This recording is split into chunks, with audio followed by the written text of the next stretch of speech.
Et quelle joie de vous retrouver en cette nouvelle année que je vous souhaite bien sûr lumineuse. Bonjour à toutes, bonjour à tous. Aujourd'hui, c'est l'épiphanie que nous allons vivre ce matin du côté de Lunel, dans l'Hérault. Les paroissiennes et les paroissiens de Notre-Dame du Lac nous mettront à l'honneur aujourd'hui leur tradition provençale avec leur messe des rois. Et puis vers 11h55, nous conclurons l'émission avec la parole inattendue d'un journaliste fin connaisseur de nos traditions culinaires, Monsieur Kruger, Alain Kruger, qui nous parlera notamment de sa galette des rois préférée. Et pour se préparer à cette messe qui sera pétrie, vous l'avez compris, de culture provençale, nous allons explorer les ressorts de la piété populaire avec vous, Père Michel Desplanches. Bonjour, Père Michel. Bonjour et à tous, bonne annade, ben granade et ben accompagnade, comme on dirait en provençal, une année avec beaucoup de grains et de bénédictions de Dieu, accompagnée par le Seigneur. Ça commence bien avec le provençal, directement comme ça, puisque vous êtes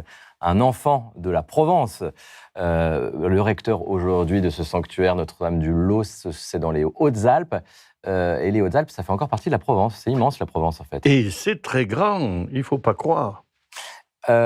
On va vivre la messe tout à l'heure à Lunel, c'est la petite Camargue, c'est l'Hérault, et pourtant c'est aussi encore la culture provençale qui domine là-bas, c'est la Provence. Absolument, puisque la Camargue, c'est la grande Camargue, le delta, et ce qu'on appelle la petite Camargue, qui est en Languedoc, mais qui parle le même provençal que nous. Vous savez, les frontières ne sont pas tracées au cordeau, hein.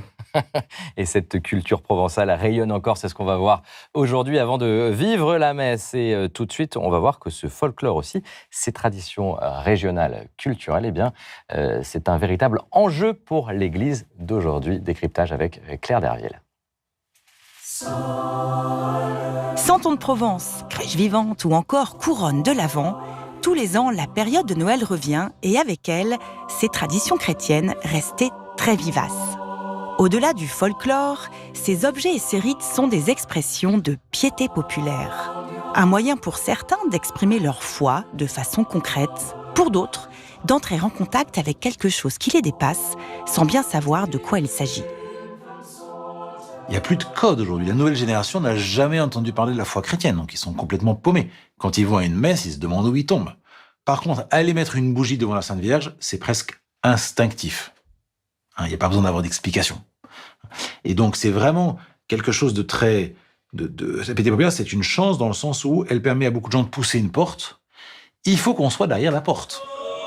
Le pape François y était très certainement derrière la porte. Cet Argentin, grandi avec le rosaire, tenait la piété populaire en haute estime. Il lui a consacré plusieurs textes et même son dernier voyage à l'étranger, c'était en Corse en décembre 2024 à l'occasion d'un colloque sur le sujet. Chers amis, la piété populaire, très profondément enracinée ici en Corse, et elle n'est pas superstitieuse, fait émerger les valeurs de la foi et exprime en même temps le visage, l'histoire et la culture des peuples.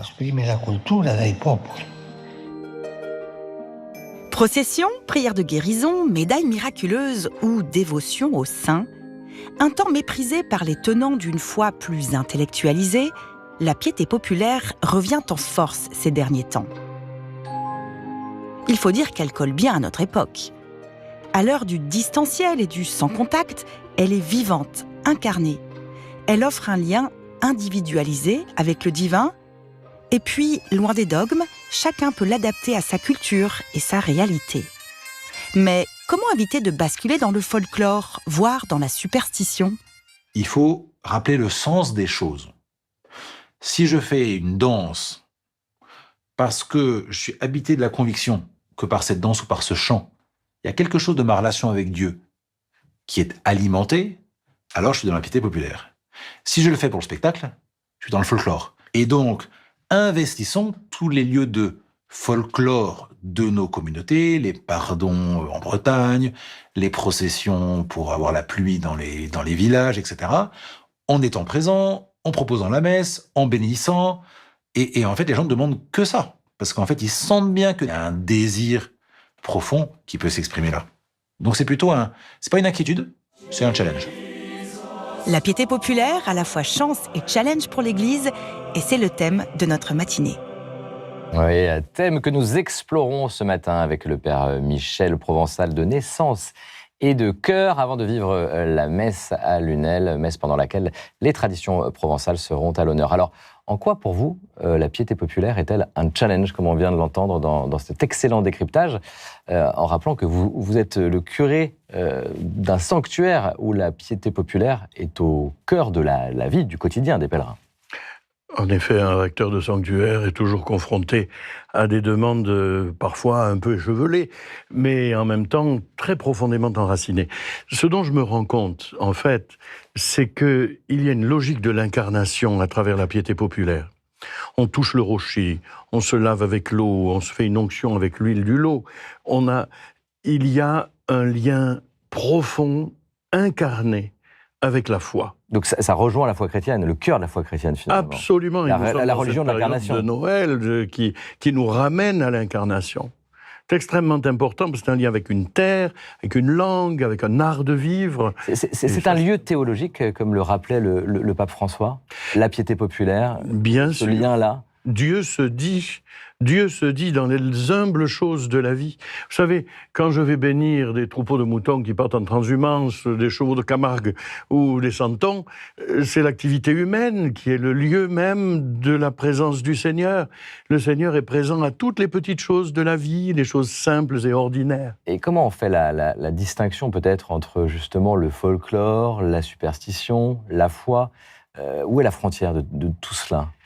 Oui, je suis frappé de voir comme on aime les frontières, voyez-vous.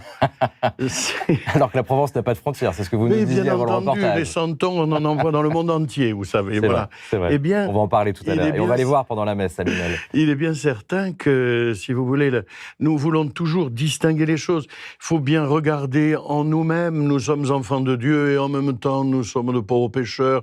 Nous avons des aspirations à la sainteté, des actes peu prolifiques. Donc, les frontières sont toujours à surveiller, mais il faut bien comprendre que notre humanité elle-même, elle ne peut pas s'arrêter à une frontière. Il y a toujours des ambiguïtés. Mais c'est pour ça que la piété populaire est toujours un lieu d'évangélisation. Sinon, l'affaire serait pliée. Mais c'est ça l'enjeu pour l'Église. C'est-à-dire que là, on va chercher les gens là où ils sont. Bien entendu. C'est ça aussi qui est important aujourd'hui. C'est pour ça que cette piété populaire, elle est à la mode quelque part. On voit les gens reviennent à leurs traditions, parfois qui sont locales, régionales, des traditions de foi. Qu'est-ce qu'il y a à aller chercher là-bas? Vous savez, il faut se dire une chose. Qui est recteur. Voilà, la pratique régulière, dominicale, n'est plus dans l'organigramme de nos contemporains. Et en même temps, la soif de Dieu est là. Et où est-ce qu'ils vont le trouver, le Seigneur? La messe, ne s'échauffe pas trop, mais bon, ils y viennent, ils prient, ils font ce qu'ils peuvent. Mais quand on va bénir les calissons, tous les calissonniers sont là, vous comprenez? Quand on va à la rencontre des gardiens, tout le monde est là. Et là, tout le monde est à égalité. Il n'y a pas ceux qui communient et qui ne communient pas. Tout le monde est béni. L'amour du Seigneur peut se répandre auprès de tous. Et chacun en a soif. Et voyez-vous, ça, c'est vraiment ce que je trouve de plus beau dans ce ministère, c'est qu'il n'y a pas les grands et les petits, les chrétiens du balcon et ceux qui se promènent en dessous. Non, nous sommes tous à égalité devant un amour qui est partagé à tous et qui comble chacun. Et ça, c'est certainement une force évangélisatrice magnifique. Il n'y a pas beaucoup de lieux où des gens d'opinions différentes, d'âges différents, se retrouvent fédérés dans un même désir et dans l'accueil du même grâce, quoi. Et toutes les couches de la société, ça c'est important.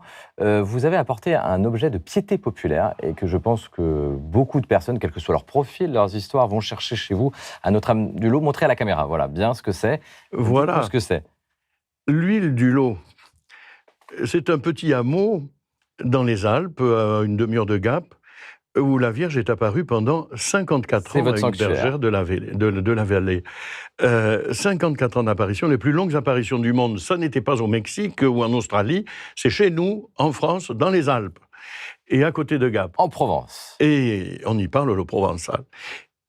L'huile du lot, la Sainte Vierge, à sa première apparition, dans la petite chapelle des apparitions, a demandé on conserve la lampe à huile du sanctuaire devant le tabernacle, et que ceux qui prendraient de cette huile, s'en ferait une onction avec foi, seraient guéris.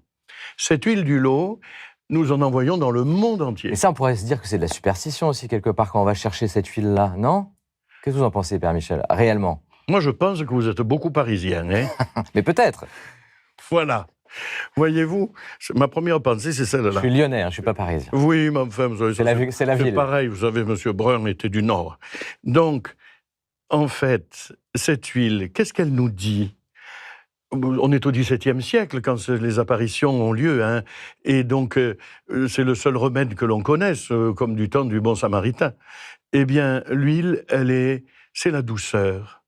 C'est la douceur. Dans ce monde agressif, dans ce monde violent, voilà que cette huile vient comme un baume de douceur qui pénètre, qui assouplit ce qui est raide, qui rend doux ce qui est râpeux. Eh bien, Voilà. c'est une très belle image, Père Michel. Et on en a besoin. Eh oui, on en a besoin. Et ces baumes de douceur, on en a besoin. On va retrouver tout à l'heure, hein, pendant la messe à Lunel, à Lunel, messe pendant laquelle le Père Yves Combeau, le frère dominicain Yves Combeau, que vous connaissez, prononcera l'homélie. Nous lui avons demandé s'il était sensible à une tradition en particulier, en ce temps de Noël. Eh bien, voici sa réponse. J'ai été marqué par une tradition qui est en fait une tradition très, très commune, très banale, c'est celle de la crèche. Il se trouve que ma mère est provençale, et elle est provençale d'Avignon. Et donc, notre crèche, c'était une crèche avec les vrais santons achetés là-bas, avec la collection qui s'enrichissait tous les ans. Et cette crèche, c'était naturellement, comme pour tout le monde, une bonne nouvelle dans les mois d'hiver, la grisaille et tout ça. Mais pas seulement. Parce que pour nous, c'était une évocation de notre décor d'enfance, de vacances en tous les cas. Donc les pins, la roche nue, le ciel bleu, les cigales, la Provence. Et monter en plein hiver cette crèche, avec l'accent de ma mère, avec les sons et les odeurs qui étaient associés à la Provence, c'était faire venir le Christ, non pas dans la réalité abstraite d'une terre sainte qu'on ne connaissait pas, mais dans notre réalité à nous, notre réalité des vacances en Provence. Et c'est ce que j'aime beaucoup dans ce genre de traditions populaires. Ce sont des traditions qui sont faites précisément pour nous aider à comprendre que Jésus n'est pas extérieur à notre vie, mais qu'il s'incarne dans notre vie, dans nos réalités. Et donc par la crèche, en tout cas en ce qui concerne Fils de Provençal, ça marchait très bien. Merci frère Yves pour ce souvenir. On vous retrouvera bien sûr pendant la messe en direct tout à l'heure à la prédication. Ils sont là, les santons dont vous parliez, frère Yves. Regardez, Père Michel. C'est beau, ces santons. Pourquoi ils sont connus dans le monde entier? On en parlait un peu tout à l'heure. Mais pourquoi cette crèche provençale est si populaire à travers le monde? Qu'est-ce qu'elle a de particulier? Est-ce qu'il y a un sens théologique? Est-ce qu'il y a un sens culturel? Qu'est-ce que ça raconte de la foi, Père Michel? Ce que nous disions tout à l'heure, c'est-à-dire que ce soit la porteuse d'ail, que ce soit le ravi, que ce soit les uns ou les autres, tous ces personnages un peu typiques des villages se retrouvent. On retrouve sa vie, on retrouve le quotidien.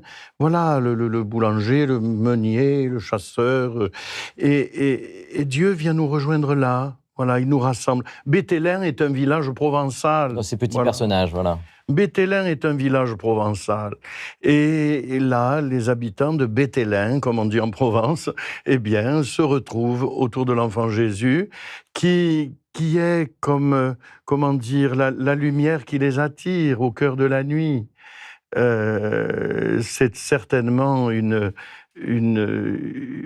regard d'innocence qui est posé sur la vie. Et dans ces traditions, dans ces personnages, il y a aussi de l'identité locale, de l'identité culturelle. Est-ce qu'il y a aussi, il n'y a pas une frontière, comme on en parlait tout à l'heure, entre, par exemple, la foi et la superstition, une frontière à définir? Alors, vous n'aimez pas les frontières, je le sais, mais à définir entre l'identité et peut-être l'identitaire. Vous voyez ce que je veux dire? Surtout aujourd'hui, où la politique peut reprendre ce genre de code. Qu'est-ce que vous en pensez? Bien entendu, mais vous avez l'identité. Quand vous avez un troupeau, si vous ne faites pas venir des bédigues, des brebis, d'un autre troupeau, au bout d'un moment, l'identité va faire que votre troupeau va mourir, va dégénérer. Hein. Donc l'identité, elle est faite pour être partagée. Elle est faite pour être partagée. Et c'est ça qui est intéressant.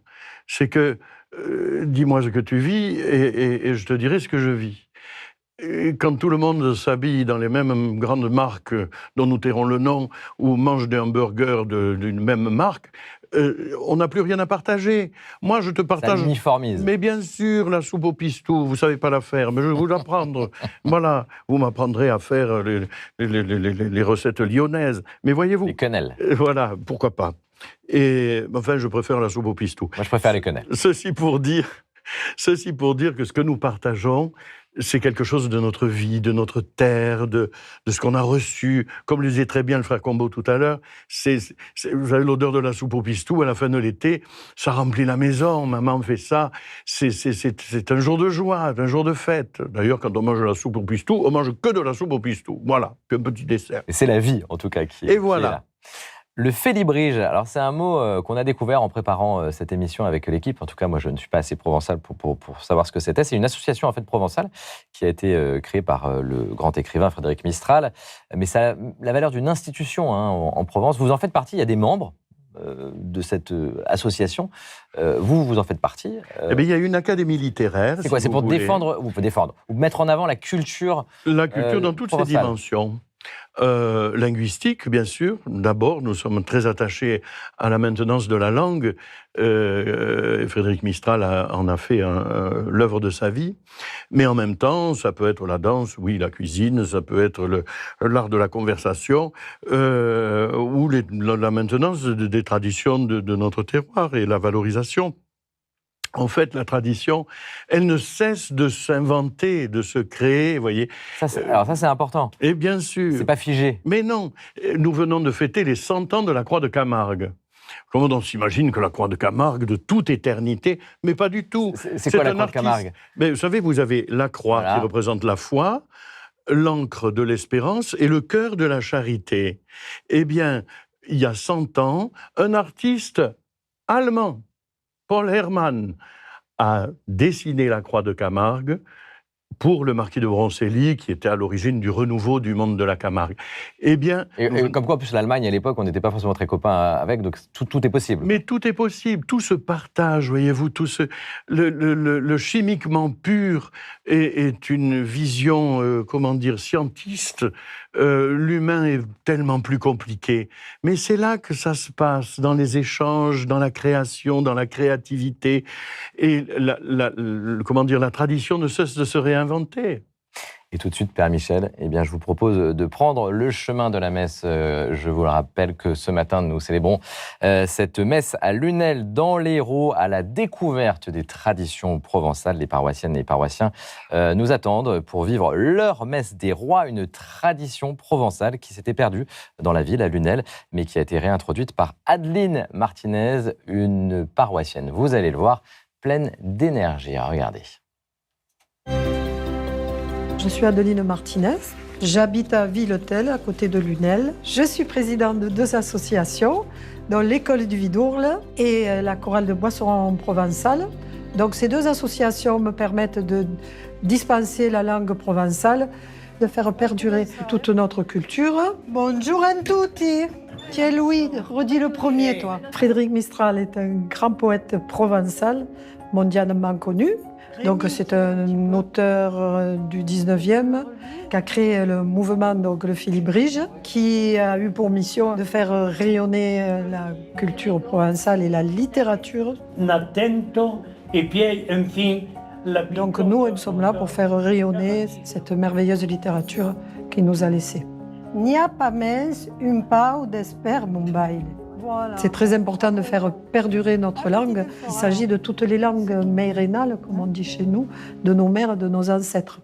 Les nebles de Luba, la neble, c'est la neige du nord. Donc chaque semaine, je donne le cours de provençal. Ça s'adresse à des escoulants, comme on dit, les écoliers, de 7 ans à 77 ans. Ces escoulants viennent une fois par semaine pour apprendre la langue, mais également pour chanter. Provençal. Nous allons chanter, les basses par ici, les hautes là-bas. Moi, ça m'apporte énormément parce que j'adore cette culture. Je m'épanouis vraiment dans ces manifestations, que ce soit dans le chant, l'enseignement, les conférences, tout ce qu'on peut apporter et recevoir. La messe des rois, on l'a remis au goût du jour il y a 4-5 ans. L'église est pleine, il y a une forte population. Pour nous, c'est très gratifiant de voir que les gens s'intéressent à la culture provençale. en mêlant la religion, parce que l'un ne va pas sans l'autre. La religion catholique est très impliquée avec la culture provençale. On démarre rarement une manifestation sans que ce soit par une messe en provençal. Bon, ça sublime ces moments-là. Merci Adeline pour cet accueil. On vous retrouvera avec la chorale qu'on a vue dans le reportage qui animera cette messe des rois à Lunel. Père Michel, est-ce que vous êtes d'accord avec Adeline qui nous dit quand même que la foi catholique est très liée à la culture provençale? En quoi? Vous savez, les racines culturelles de notre pays sont d'abord rurales, terriennes, terradourinques, on dirait en provençal. Terradourinques. Terradourinques. C'est-à-dire que nous sommes... le calendrier rural, en fait, rythme la vie, les proverbes, les semences, Encore aujourd'hui. Oui. Mais bien sûr. Et les saints habitent dans nos villages. Et finalement, c'est tout un art de vivre qui nous aide à vivre avec le ciel. D'ailleurs, à Notre-Dame-du-Lot, au sanctuaire que j'invite évidemment chacun à connaître s'il ne le connaît pas. Nous aimons bien dire que le ciel est proche. C'est-à-dire, Dieu n'est jamais loin. Quoi. Mais c'est intéressant quand vous dites aussi que les saints habitent les villages. Mais bien sûr. Qu'est-ce que vous voulez dire par là? Eh bien, quand vous allez fêter Sainte-Roseline à la Foire des Oliviers, vous avez la petite chapelle de Sainte-Roseline, elle est là tous les ans. On y va, on y monte. Et puis on fait un aioli, voilà. On se retrouve tous ensemble. Et voyez-vous, c'est cette force fédératrice que possèdent les saints de nous ramener toujours à la vie concrète et au travail de la terre, aux usances familiales. Voilà, c'est cette chance de la foi catholique, c'est de nous ramener toujours à la vie. On va prier, chanter en provençal, en partie, évidemment, pendant la messe tout à l'heure à Lunel. C'est une langue qui est propice à la prière, le provençal, à l'expression de l'intériorité. Extrêmement chantante, c'est une langue... Vous savez, l'âme provençale est souriante, lumineuse, colorée. Et cette langue permet d'exprimer des choses qu'en français, nous n'arriverons jamais à dire. Et cette langue provençale est un trésor. Comme quoi, par exemple? Un trésor. Comme quoi vous arrivez... Sur quoi vous pourriez exprimer quelque chose en provençal et pas en français? Si vous voulez, les verbes peuvent devenir des noms, des adjectifs avec des augmentatifs, des diminutifs, et si bien que voilà, nous allons pouvoir dire des choses avec une certaine finesse que nous n'obtiendrons pas en français. Voilà. C'est intéressant. Et puis c'est une langue propice à la poésie. Juste un mot sur ce qu'on va voir, les tambourinaires, tout à l'heure, pendant la messe. On va voir ces tambourinaires, voilà, c'est des tambours provençaux. Ça va accompagner la liturgie. Un petit mot peut-être sur cet instrument? Eh bien, d'abord, ce sont des amis, je suis content de les voir. Ben voilà. Il y a des tambourins et des galoubets. Ça va ensemble. On joue de deux instruments en même temps, voyez-vous. Et le galoubet n'a que 3 trous. Ça demande beaucoup de dextérité. Et il y a tout un art du tambourinaire et une académie du tambourin qui arrive à une perfection esthétique absolument magnifique, grâce à des professeurs incroyables. On va le découvrir tout à l'heure pendant la messe. Ça, c'est certain. À Lunel, je vous rappelle donc que nous sommes sur le chemin de la messe qui nous mène donc, vous l'avez compris, à Lunel dans l'Hérault, tout à l'heure à la découverte des traditions provençales. Et nous allons tout de suite faire une balade culturelle à Lunel avec Constance de Bonaventure. Bonjour, chère Constance. Bonjour David. Bonjour Père Michel. Et vous revenez de Lunel, cette ville de 26 000 habitants. Est-ce que la ville vous a séduite? Alors oui, c'est la première fois en plus que j'allais à Lunel. Je ne connaissais pas du tout cette ville. Et le centre-ville historique a été complètement restauré. Donc c'est très joli. Et on commence tout de suite avec une visite au musée, tout simplement, à la découverte d'un trésor exceptionnel. Voilà, parce que la ville de Lunel a la chance d'avoir un très beau musée qui s'appelle le musée Médard, que vous voyez sur ces images. Alors là, il faut savoir qu'on est vraiment sur la place centrale. Alors, on adore ces platanes. Là, on est en plein sud, là. Voilà, exactement. On est en plein sud. On est sur la place centrale de la ville. Il y a l'église Notre-Dame-du-Lac qui se trouve juste en face du musée. Et donc, en ce moment, le musée propose une expo, très belle expo, qui s'appelle Trésors cachés, Lunel et son patrimoine écrit. Alors, qu'est-ce que c'est? Ça rassemble une partie des archives de la ville et puis aussi la collection d'un grand bibliophile, un notable du 19e, Louis Médard, qui a légué toute sa collection de livres à Lunel, à condition que la ville la mette à disposition ensuite aux citoyens. Alors, qu'est-ce qu'on trouve dans cette collection? Beaucoup de manuscrits médiévaux, des reliures, des estampes. Et alors moi, ce que j'ai trouvé passionnant, c'est ce livre blanc que vous allez voir. C'est un cartulaire. En fait, c'est une sorte de registre qui recueillait tous les actes de la ville de 1229 à 1522. Wow. Ça c'est des dessins qui datent de cette époque-là. Voilà, du Moyen-Âge. Du Moyen-Âge. Exactement, exactement. Et alors, en fait, c'est une mine d'informations sur la vie quotidienne au Moyen-Âge, sur les mœurs des habitants, leurs habitudes, leurs pratiques culturelles. Alors, on apprend, par exemple, on a tous les achats, toutes les transactions qui étaient faites sur le marché de Lunel sont renseignées dans ce livre. Le marché apprend, sur la place du village. Voilà, exactement, sur cette même place. Alors, on apprend, vous voyez, des perroquets, on apprend que, à un certain moment, sur ce marché, on y vendait des perroquets, on y vendait des soieries, on apprend qu'il y avait des boulangers et des boulangères à l'époque. En fait, ça raconte l'histoire presque intime des habitants de Lunel au Moyen-Âge. C'est très émouvant, Père Michel, non? Vous connaissiez ce trésor caché? Pas du tout, non, je ne le connaissais pas, mais il y a tellement de trésors en Provence qu'on n'aura jamais fini de les explorer. C'est le Provençal qui parle. Vous nous emmenez maintenant, Constance, à la découverte du patrimoine religieux avec une chapelle qui est située pas très loin du lieu de la messe. Tout à fait. Alors là encore, on est dans le centre-ville historique. Vous voyez là-bas, c'est le clocher de Notre-Dame-du-Lac qu'on voit. Là, on va célébrer la messe. Voilà, exactement. Et juste devant, donc voilà, cette petite chapelle que moi j'ai trouvée absolument charmante, qui s'appelle la chapelle des Pénitents, et elle est ravissante, en fait, tout simplement. Elle a été construite au XVIe siècle, détruite par les guerres de religion. Elle a servi ensuite de lieu de stockage à un commerçant qui l'a après revendu à la confrérie des Pénitents Blancs. Encore une tradition, ça. Voilà, exactement. C'était des laïcs qui s'investissaient dans des actions caritatives. Alors regardez, l'intérieur est tout simple, il est très sobre. Moi, je l'ai trouvé très chaleureuse, on s'y sent bien. C'est peut-être la couleur des murs, la couleur ocre, et puis ces formes très enveloppantes. Alors, vous voyez, une partie a été restaurée, mais l'association qui gère la chapelle attend encore des fonds pour restaurer le chœur. Un petit mot pour dire que ce n'est pas simplement au passé, les pénitents, c'est une réalité. Vrai, j'aurais pu mettre ça au présent. C'est encore une réalité extrêmement vivante dans nos midis, et les chapelles de pénitents ne sont pas toutes désaffectées, loin de là. La culture provençale. Voilà, mais il y a qui structure la vie sociale. C'est important de le dire. Encore aujourd'hui, les paroissiennes et les paroissiens nous attendent dans leur église Notre-Dame-du-Lac. Vous avez eu le temps de passer devant l'église? Oui, tout à fait. Alors, elle est en plein centre-ville. Vous voyez, elle est juste à côté des Halles, là, qu'on voit sur l'image. C'est une église qui est vraiment intéressante. Elle a cet impressionnant clocher médiéval, de 32 mètres, qui repose sur une ancienne tour de guet du VIe siècle. Et puis, vous allez voir cette très belle et majestueuse façade jésuite baroque, très accueillante. Oh là là, on va vivre la messe dans quelques minutes maintenant. Mais d'abord, peut-être un petit coup de cœur de littéraire, de lecture que vous avez fait il y a peu, qui parle de nos traditions également. Oui, ça va résonner avec ce que vous avez dit ce matin sur le plateau. Ça s'appelle « C'est ça la foi ». C'est un livre de Frédéric Hermel qui nous parle tout simplement et sans phare de sa foi, dans quoi il la puise, sur quoi elle repose, comment il la nourrit. Il revient beaucoup dans ce livre sur son enfance catholique dans le nord de la France. Il raconte aussi ses épreuves et ses doutes. Et c'est un récit très personnel, très sincère, intime parfois même, et je pense que c'est ça qui fait la force de ce récit. Très beau livre, donc C'est ça la foi, de Frédéric Hermel, et c'est publié chez Fayard. C'est ce qu'on a fait ce matin, C'est ça la foi. Eh bien sûr. Non, il faut se redire que la foi structure, la foi crée des liens, quoi. C'est ça qui est magnifique. Non. Et on salue Fred Hermel qui était invité sur ce plateau il y a quelque temps pour son livre précédent. C'est un ami du Jour du Seigneur. Il est temps, Constance, Père Michel, de vivre cette messe, à la messe des rois, donc à Lunel, pour cette messe de l'Épiphanie. Vous l'avez compris, les traditions provençales seront mises à l'honneur. Très belle célébration à chacune et à chacun. À tout à l'heure.